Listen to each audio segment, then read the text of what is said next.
Top quality और consistent performance के लिए सिर्फ सिल्वर पंप नाम याद रखना। પહોંચી ચૂક્યા છે અને આતંકી હુમલાના સ્થળે તેઓ પહોંચીને આ સમગ્ર ઘટનાની સમીક્ષા કરી રહ્યા છે। આતંકી હુમલામાં 26 લોકોના મૃત્યુ નિપજ્યા હતા અને આ આતંકી હુમલામાં મૃત્યુ પામેલાઓને તેમણે સૌપ્રથમ શ્રદ્ધાંજલિ અર્પણ કરી હતી અને મૃતકોને કેન્દ્રીય ગૃહપ્રધાને શ્રદ્ધાંજલિ આપ્યા બાદ તેમણે ભોગ બનેલાઓને પણ સાંત્વના પાઠવી હતી અને સાથોસાથ તેમના પરિજનોને મળ્યા હતા અને બાંહેધરી આપી હતી કે જે આતંકીઓએ આ ખૂની ઘટનાને અંજામ આપ્યો છે તેમને છોડવામાં નહીં આવે, તેમની સામે કડકમાં કડક કાર્યવાહી કરવામાં આવે છે। આ ઉપરાંત અમિત શાહે પીડિતના પરિવાર સાથે મુલાકાત કરી અને જે લોકો અહીં પ્રવાસન હેતુ ફરવા માટે આવ્યા હતા તેઓ સુરક્ષિત રીતે પોતાના ઘરે પરત ફરે તે માટેની પણ વ્યવસ્થાઓ કરાય છે।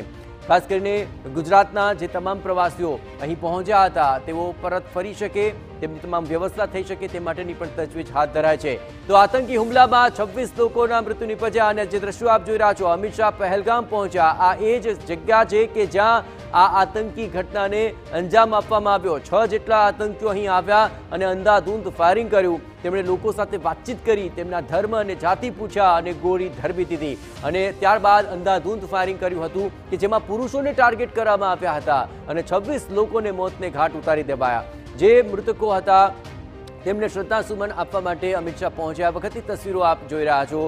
અહીં 26 જેટલા મૃતદેહોને તેમને શ્રદ્ધાંજલિ પાઠવી અને તેના મૃતકના પરિવારજનો સાથે પણ તેઓ વાતચીત કરતા જણાઈ રહ્યા છે અને તેમણે સાંત્વના પાઠવી હતી, તેમના દુઃખમાં તેઓ સહભાગી થયા અને આ આખી ઘટનાને લઈને તેમણે એ બાંહેધરી આપી હતી કે જે કોઈ પણ આ ઘટનાને અંજામ આપ્યો છે તમામ આતંકીઓને પકડી પાડવામાં આવશે અને તેમને મોતને ઘાટ ઉતારવામાં આવશે। કડકમાં કડક હાથે કાર્યવાહી કરાશે। આતંકી હુમલામાં મૃત્યુ પામેલા જે તમામ લોકો છે તેના સ્વજનોને અમિત શાહ મળી રહ્યા છે। અહીં તેમણે સૌપ્રથમ શ્રદ્ધાસુમન અર્પણ કર્યા, ત્યારબાદ પરિવાર સાથે પણ સીધી વાતચીત કરી હતી, તેમને સાંત્વના પાઠવી હતી। લોકો અહીં ચોધાર આંસુએ રડી રહ્યા હતા કારણ કે તેમના સ્વજનો જે અહીં ફરવા માટે આવ્યા હતા, પ્રવાસન હેતુ આવ્યા હતા, પરંતુ હવે તેઓ ક્યારેય ઘરે પરત નહીં ફરી શકે કારણ કે તેમની આ અંતિમ આખરે આ મુલાકાત રહી ગઈ અને તેમને અહીં આતંકીઓના હાથે મોત નસીબ થયું। પરંતુ જે 6 આતંકીઓએ આ ઘટનાને અંજામ આપ્યો, અંધાધૂંધ ફાયરિંગ કરીને ઘટનાને અંજામ આપીને તેઓ ફરાર થઈ ચૂક્યા છે।